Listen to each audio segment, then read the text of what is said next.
después de emborracharlo y le dijo: vete a tu casa. Estaba bien el plan, pero él se quedó a dormir afuera del palacio del rey David.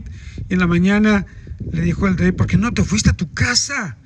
Si estabas en la campaña, en la guerra, ¿por qué no aprovechaste? Dijo: no, el arca de mi Dios está en el campo, yo no podía irme a dormir a mi casa. Y eso le costó la vida. Y hermanos, David tuvo consecuencias terribles porque mandó matar a Urías. Y en el Salmo 32, él nos dice qué se siente cuando estás en pecado.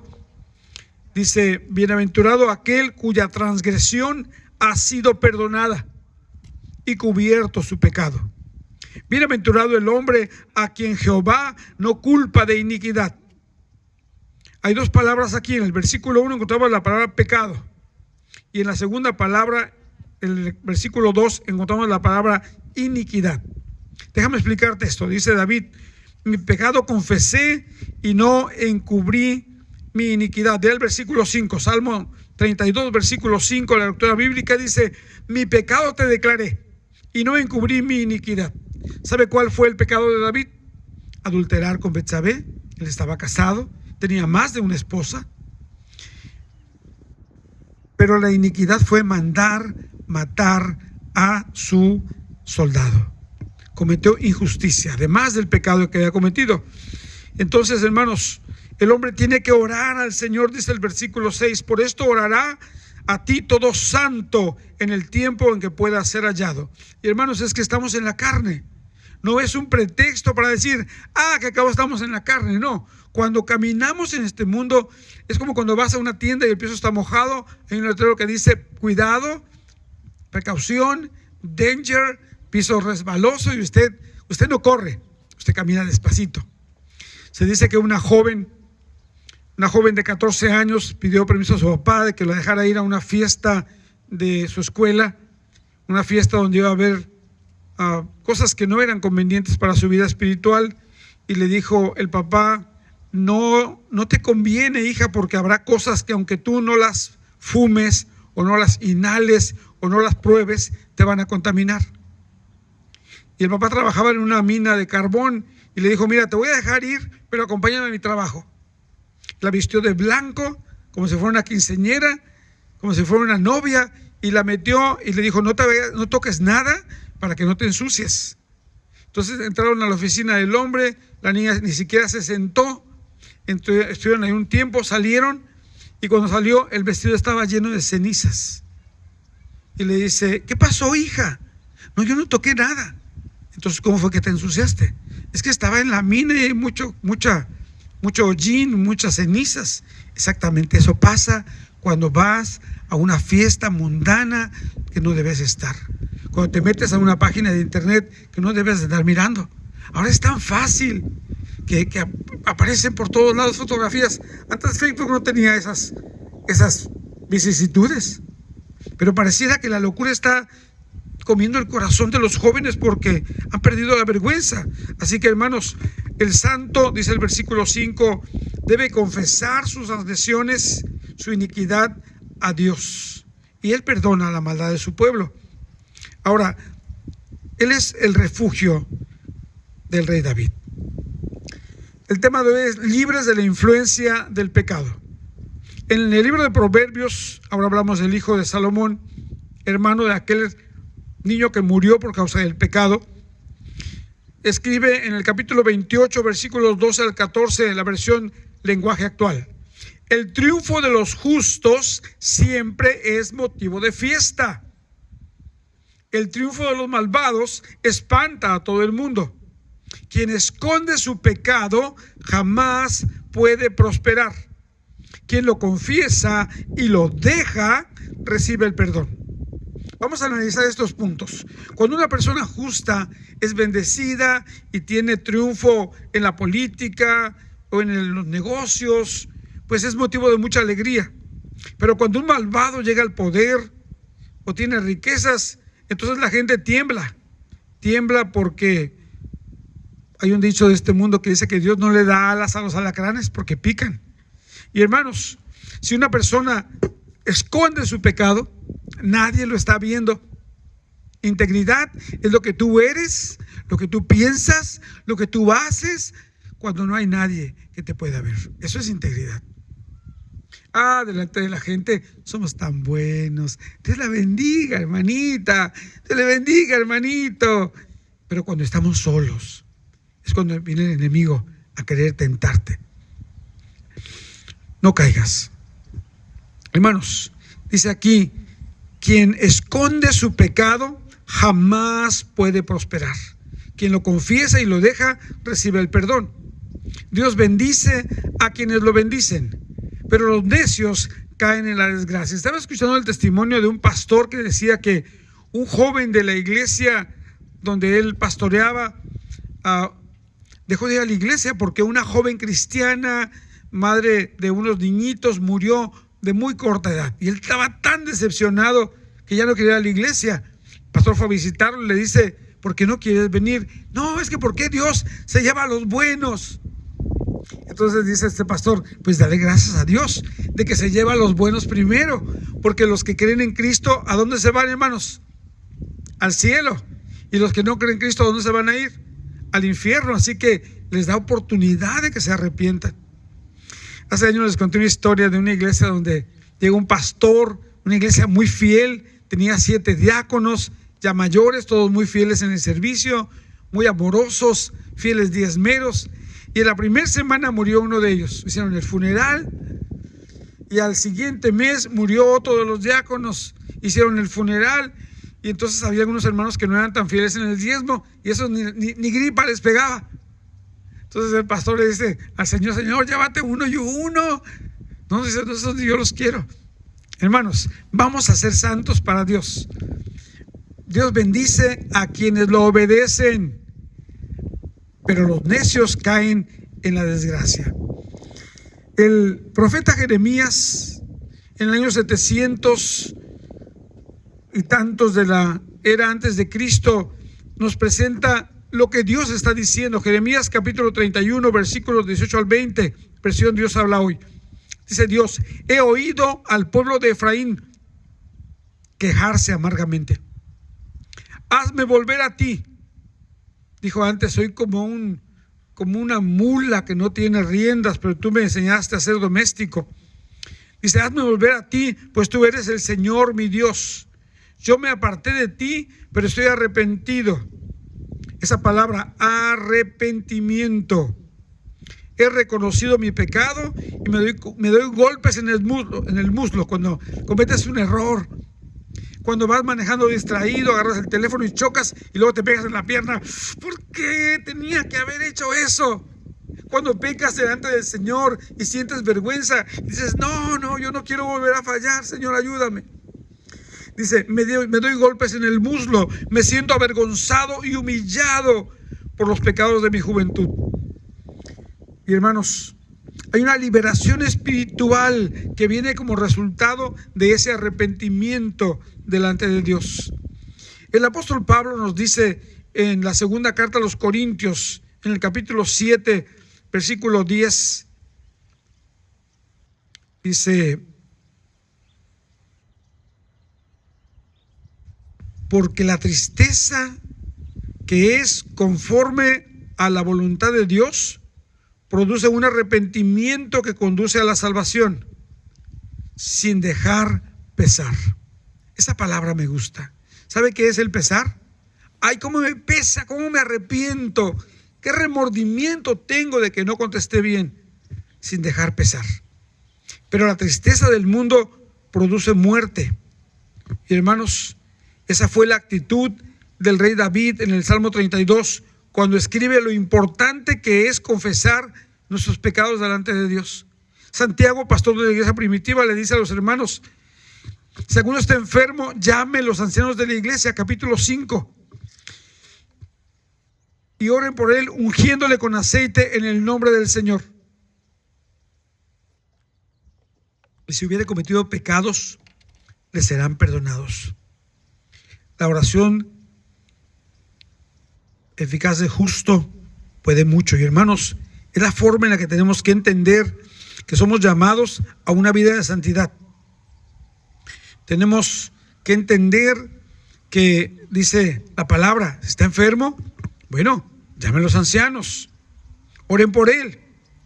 Si usted está alegre, cante alabanzas, hermano. Si usted se siente afligido por la pandemia, por la economía, porque su chamaco está pasando dificultad, haga oración. Usted puede orar cuando está afligido. Usted puede cantar cuando está alegre. Pero si usted está enfermo, déjeme decirle que no dice aquí en su casa, siéntese en el rincón y ore. No, hermanos, no dice así. ¿Quiere buscar en su Biblia? Santiago 5, versículos 13 y 14, dice, ¿está alguno entre vosotros afligido? Haga oración. ¿Estoy afligido? ¿Qué tengo que hacer, hermanos? ¿Me siento triste? ¿Qué tengo que hacer? Hacer oración. ¿Está alguno alegre? ¿Qué tengo que hacer, hermanos? Cante alabanzas. ¿Está alguno enfermo entre vosotros? No dice haga oración, no dice cante alabanzas, no dice lea la Biblia, dice llámele a su pastor, llámele a su diácono, a Alberto, a Eduardo, al pastor Juan, y oren por él, ungiéndole con aceite en el nombre del Señor. La iglesia Betel tiene 3 ancianos, los diáconos y el pastor, somos 3, y tenemos una ayudante que es la hermana Gloria. Ella anciana con nosotros como ayudante. Ahora, dice aquí, únjale con aceite en el nombre del Señor, y la oración de fe salvará al enfermo, y el Señor lo levantará. Y si hubiere cometido pecados, le serán perdonados. Pero el versículo 16 dice lo que dijo Salomón allá, no escondas tu pecado. Ahí viene el pastor, vieja, esconde rápido lo pecaminoso, apaguen la tele. Yo no tengo problema con la música romántica. Jeremías 33, versículo 11 dice que volverá a sonar la serenata de los enamorados. Va a haber voces de júbilo por el novio que viene al altar y la iglesia gritando, ¡viva el novio! Y gritando, ¡viva la novia! Está bien, pero una ocasión llegó un pastor muy conservador a la casa de su oveja. El hombre se estaba bañando y estaba cantando que era un pobre venadito que habitaba en la serranía. Cuando le tocan la puerta dicen, aquí está el pastor. Y luego dice, y como el siervo clama por las corrientes de agua, así clama el alma mía. Hermanos, la oración de fe sanará al enfermo, y si hubiere cometido pecado, le serán perdonados. Confesad vuestras ofensas unos a otros y orad unos por otros. ¿Para qué, hermanos? Para que reciba sanidad. La oración eficaz del justo puede mucho. Así que la tristeza que produce Dios es para arrepentimiento, pero la tristeza del mundo trae muerte.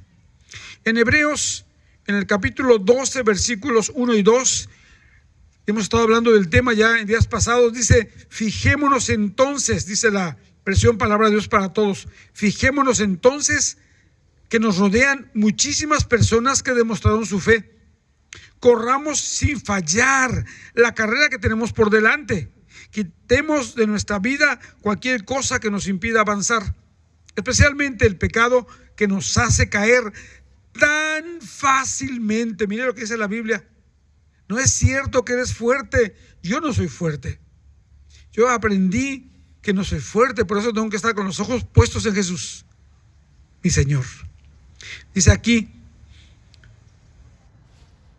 en este pasaje que estamos leyendo, quitemos de nuestra vida cualquier cosa que nos impida avanzar, especialmente el pecado que nos hace caer tan fácilmente. Fijemos nuestra mirada en Jesús, en quien la fe empieza y termina.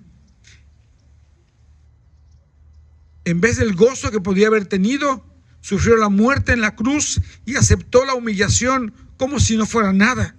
Después se sentó a la derecha del trono de Dios. Y hermanos, muchas veces somos responsables de nuestros conflictos por nuestra propia actitud pecaminosa.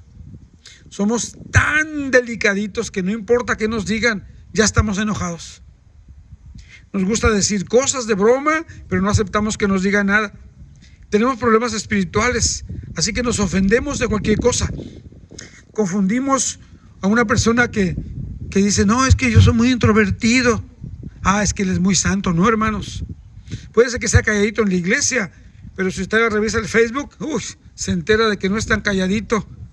Y si usted lo oye hablar por teléfono, ahí se entera que no, de calladito no tiene nada y de santo tampoco. Así que, hermanos, vamos a resolver este problema del pecado cerrando las puertas de los 5 sentidos. Hay ocasiones que estamos viendo películas y que de repente tenemos que cerrar los ojos porque no podemos escapar de un mundo que está tan contaminado. Así que cerramos los ojos y la nariz y los oídos. Y hermanos, quitamos eso. Recuerdo que hace 20 años la escuela de Soledad me mandó la orden de que tenía que poner cable para mis niñas para que escucharan programas de caricaturas en inglés. Entonces contraté una programación, creo que fue el Dish, y entonces le dije a la persona, no quiero ni conejitos, ni malas palabras, ni violencia. Y entonces ya instalaron la televisión y llegó la hermana Alma del trabajo y me dijo, no sirve la tele. Habían cancelado todas las malas palabras, todo lo que tuviera lenguaje obsceno o escenas de desnudos, toda la violencia, así que no había televisión. Porque ni las caricaturas escapaban de eso. Y hermanos, dice la palabra entonces que tenemos que caminar tomados de la mano de Dios. Tomados de la mano de Dios, hermanos, porque Él es nuestro ayudador. Vamos a caminar siguiendo a Cristo. Y dice este pasaje, el versículo 17, que Elías era un hombre sujeto a pasiones. Elías tenía un corazón apasionado, un corazón que tenía momentos de depresión, momentos de grande fervor, momentos de alegría, y sin embargo tuvo que aprender a depender de Dios, porque de otra manera no podía caminar. Dice, era hombre sujeto a pasiones semejantes a las nuestras. Y oró fervientemente. La palabra fervientemente es como cuando pones una olla a hervir. Oró fervientemente. Estaba hirviendo de celo. Y dice, para que no lloviese, y no llovió sobre la tierra por 3 años y 6 meses. Se me fue. Por 42 meses no hubo lluvia. Y otra vez oró, y el cielo dio lluvia, y la tierra produjo su fruto. Pero hay un consejo aquí, gracias Pablo. Dice el versículo 19, Santiago 5.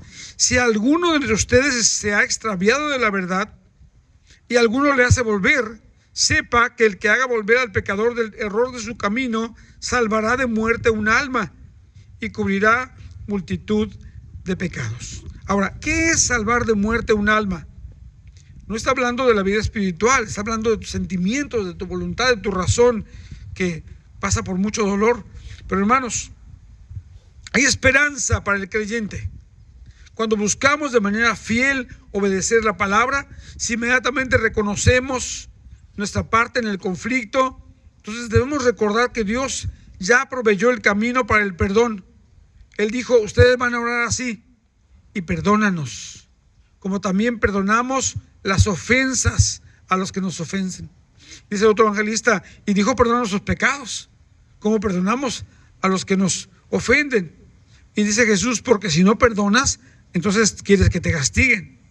Y hermanos, limpiamos nuestro pasado, cambiamos nuestros hábitos indeseables que ya venimos arrastrando. Hay ciertas canciones que tenemos que quitar de nuestro teléfono, de nuestra mente, porque nos llevan al pasado.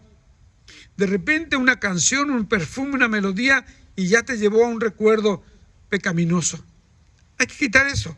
No todo es malo, pero hay que eliminar lo que te estorbe. Ahora, hay 3 pasos, quiero que los marque con su mano. Hay 3 pasos que son importantes para la vida de cada creyente. Primero que nada, el arrepentimiento. Segunda, la confesión. Y tercero, la conversión. El arrepentimiento nos ayuda a despertar. ¿Qué estoy haciendo? ¿Por qué lo hice? Y a libertarnos del pecado en nuestra vida. Arrepentimiento no es sentirme mal, eso es remordimiento. Arrepentimiento no es solo pedir perdón. Arrepentirse es reconocer y cambiar la forma de pensar, la forma de actuar que antes teníamos. Hermanos, estoy festejando 30 años de matrimonio el pasado 14 de diciembre. Pero en 30 años he tenido que desechar muchas costumbres que tenía del pasado. Cosas que aprendí de mis padres, cosas que aprendí de algunos amigos, porque no eran buenas para mi vida espiritual ni para mi matrimonio. Así que echa a la basura lo que no edifica. La Biblia nos dice que arrepentirse es como despertar, volver en sí, recapacitar, llevar a la mente tu error para corregirlo, es hablar contigo mismo, aceptando el error, como pasó en el caso del hijo pródigo. Dice la palabra de Dios en Lucas capítulo 15, en el versículo 16, que ese joven, después de malgastar sus bienes, después de ser un niño de papi, un niño que tenía una herencia que se gastó en mujeres y alcohol y probablemente drogas, comenzó a vivir como un trabajador que cuidaba cerdos. Para un judío es lo más degradante que hay. El joven llegó a tener tanta hambre que hasta las algarrobas, esto es una especie de quelite con la que se alimentaban los cerdos, le parecían buenas para comer. Pero ¿sabe qué? Nadie le quería dar ni la comida de los cerdos. Cuando finalmente entró en razón, dice la Nueva Traducción Viviente, cuando finalmente entró en razón, se dijo a sí mismo: en casa hasta los jornaleros tienen comida de sobra, y aquí estoy yo, muriéndome de hambre. Volveré a la casa de mi padre y le diré: Padre, he pecado contra el cielo y contra ti.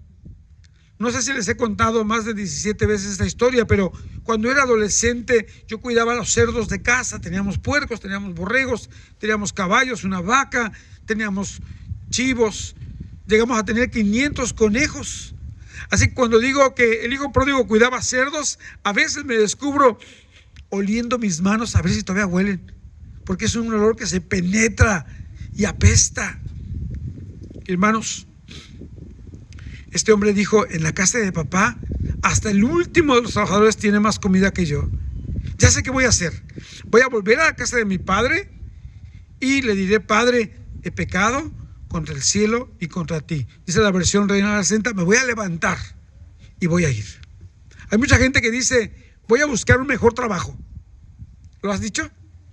Y tienes 10 años en el mismo trabajo. Voy a entrar a la escuela y se te pasan 4 años. Me han contado. Cuando estaba en el último semestre de la preparatoria, en exámenes finales, papá enfermó, tuve que hacerme cargo de la familia y cuidar a mi mamá, a mi hermana. Ya no fui las últimas 2 semanas a la escuela y perdí el semestre. Y dije: pero voy a regresar. Y pasaron 4 años. Y en cada año hay 2 semestres. Pasaron 8 semestres y yo decía: voy a ir, ahora sí voy a ir. Hasta que una mañana llegó mi director de la escuela y me tocó la puerta de casa a las 7 de la mañana y me dijo: artista, así me decían, vámonos a la escuela, tienes que terminar. Y hermanos, dice Santiago: el que haga volver al pecador del error de su camino va a cubrir multitud de pecados. A mí fue mi director el que fue por mí. Ahora tú ve por tu hermano que está caído, levántalo, súbete y vamos a la iglesia. Así que es reconocer que nos hemos estado engañando y que nuestras ideas, actitudes y valores deben cambiar. El apóstol Pablo dice a Timoteo en el capítulo 2, versículo 25 y 26, fíjate bien, nos dice: pégale una regañada a los pecadores. No, dice: instruye con ternura a los que se oponen a la verdad. Tal vez Dios les cambie el corazón y aprendan la verdad. Tal vez conoces a alguien que en cuanto no quieren oír la Biblia los manda al infierno, o los manda al diablo, o los maldice. Eso no es la palabra de Dios. Dios ama a los pecadores, no ama al pecado, pero vino a morir por mí cuando era pecador y sigo siendo pecador. Instruye con ternura a los que se oponen a la verdad. Tal vez Dios les cambie el corazón y aprendan la verdad. Entonces entrarán en razón y escaparán de la trampa del diablo, pues él los ha tenido cautivos para que hagan lo que Él quiere. Así que tu trabajo, hermano y hermana, es ayudar a que se den cuenta de que sus metas, sus valores, sus anhelos no son de acuerdo al plan de Dios, son incorrectos. Y hay que orar para que Dios cambie ese corazón, produciendo el arrepentimiento y la conversión. Les dije de 3 cosas que son importantes, ¿recuerdan? Arrepentimiento, porque cometí pecado y ahora me avergüenzo delante de Dios y me arrepiento. Señor, perdóname, me arrepiento de lo que hice. Confieso que soy pecador y entonces me convierto, me levanto y voy hacia Cristo y le entrego mi vida. En Lucas vemos que este hombre se pone de pie, va a su casa, no importa que va sucio, no importa que huele a cerdos, no importa que no se bañó en un mes. Papá lo está esperando en la puerta de la casa. Y cuando lo ve venir, ¿qué hace el papá? Ahí viene este. Y se mete, le cierra la puerta con llave. Díganle que no quiero verlo. ¿Qué hace el papá del hijo pródigo? ¿Qué hace Dios contigo y conmigo? Nos está esperando con los brazos abiertos para recibirnos. Amén. Así que instruyamos con ternura a aquel que está perdido para que encuentre el amor de Dios. Porque de tal manera amó Dios al mundo, que ha dado a su Hijo unigénito, para que todo aquel que en Él cree no se pierda, mas tenga vida eterna. En Ezequiel capítulo 14, versículos 5 al 6, dice la Biblia: y recuperaré el corazón del pueblo de Israel, pues por causa de sus ídolos se han apartado de mí. Por lo tanto, dile de mi parte al pueblo de Israel: apártense de sus ídolos.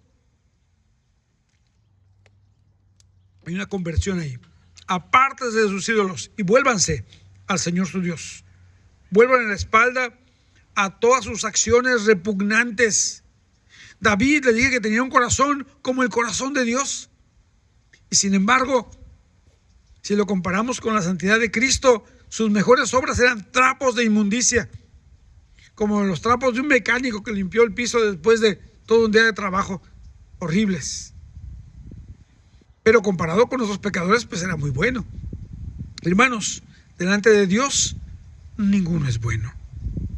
Dice en Hechos capítulo 3, Dios ha cumplido así lo que anunció de antemano por boca de todos los profetas, que su Cristo debería padecer.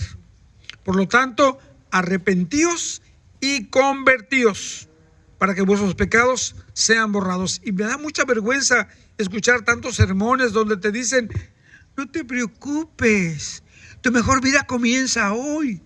Tú nada más piensa positivo y declara y confiesa y establece. Eso no es la palabra del Señor. Arrepiéntete y conviértete. Eso es la palabra de Dios, para que tus pecados sean borrados, a fin de que el tiempo de refrigerio venga de la presencia del Señor y Él envíe a Cristo, a Jesús, designado de antemano para vosotros, desde antes de la fundación del mundo. Isaías dice en el capítulo 55, versículos 7 y 8, los que siempre buscan hacer el mal, que abandonen sus malos pensamientos y ese estilo de vida y vuélvanse al Señor, pues Él siempre está dispuesto a perdonarlos. Tengo cerca de 200 amigos en la prisión de Soledad. Me toca la próxima semana ir a verlos. Y muchos de ellos son de familias de cristianos, o tienen familiares que les predicaban la palabra hasta que terminaron en la cárcel. Y algunos de por vida ahora están buscando la palabra del Señor. Los que siempre buscan el mal, que abandonen sus malos pensamientos y llegan tatuados, destrozados, perdidos. Pero Cristo los perdona y los recibe. Dice aquí, el Señor siempre está dispuesto a perdonarlos. El Señor es un Dios compasivo. Y dice Dios: mis pensamientos y conducta son radicalmente diferentes a los de ustedes. Así que, hermanos, es importante entender que el arrepentimiento envuelve sentimientos. Se dice que uno de los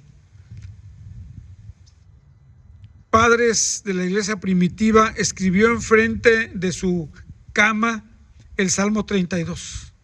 Y todos los días lo leía llorando. Mi pecado confesé y no encubrí mi iniquidad. Tengo un amigo que le puso música y dice: mi pecado confesé y no encubrí mi iniquidad. Solo en ti confío yo, oh divina Trinidad. Por eso orará el hombre a ti, tú eres mi refugio y Dios. Orará el hombre a ti en todo tiempo. Y hermanos, buscamos la gracia del Señor, buscamos el amor de Cristo en nuestras vidas y buscamos su bendición. Hay sentimientos, hay canciones que me llevan a las lágrimas, hay alabanzas, hay himnos que me llevan al llanto de gratitud. Hay sentimientos involucrados, pero sentirse mal no es suficiente. Hay una frase mundana que vergüenza debería dar decirla. Si vergüenza no es robar, vergüenza no es pecar, que te agarren robando. ¿Por qué? Porque no hay un sentimiento de arrepentimiento. Ah, ya te cacharon, ahora sí tienes vergüenza. Hay gente que no pide perdón hasta que no lo descubren. Vive en adulterio, pero cuando embaraza a la mujer, entonces sí va y pide perdón, porque ya lo van a cachar. Así que el arrepentimiento lo produce el Espíritu Santo en nosotros, nos convence de pecado, de justicia y de juicio. Eso es un arrepentimiento genuino, tal como enseña la palabra de Dios. En la primera carta a los Corintios, Pablo les dice: ¿qué pasó? Se están peleando en los tribunales. Hay un muchacho que se está acostando con su madrastra, la mujer de su papá, y ustedes no le dicen nada. Debería darles vergüenza.